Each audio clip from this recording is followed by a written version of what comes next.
Even more importantly, these tariff negotiations will inevitably result in an orgy of corruption.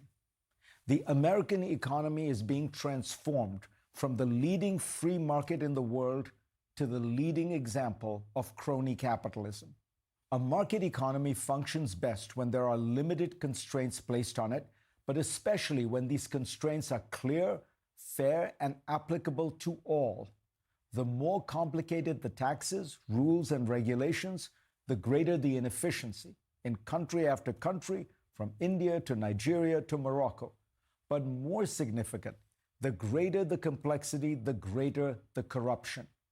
With tariffs come tariff waivers, often granted by the hundreds to specific industries, companies, even products.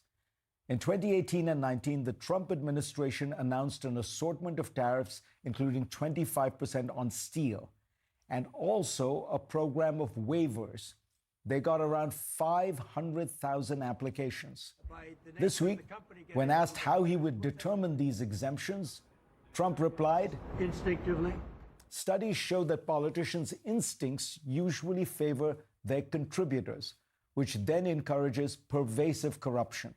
It was true with tariffs for much of American history until FDR changed the system. And over time, in Paul Krugman's words, tariff policy went from being famously dirty to remarkably clean. It's getting dirtier fast. We already have the evidence from Trump's first term.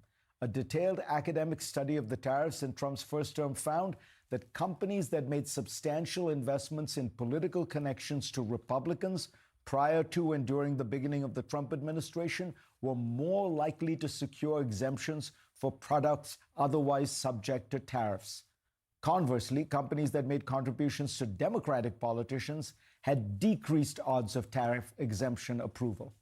That study looked at more than 7,000 applications for exemptions from tariffs on China in the first term and found that just a $4,000 donation to the Democratic Party reduced the company's chances of being granted an exemption to less than 1 in 10.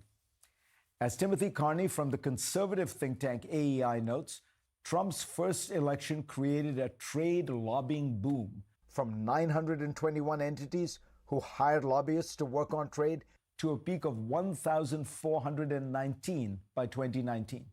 With the highest tariffs in the industrialized world, the American bazaar is now open.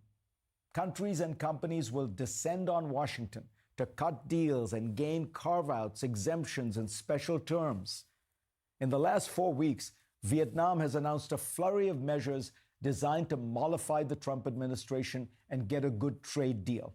Among them, approval for Elon Musk's Starlink to operate in the country, and a plan to expedite a Trump Organization project.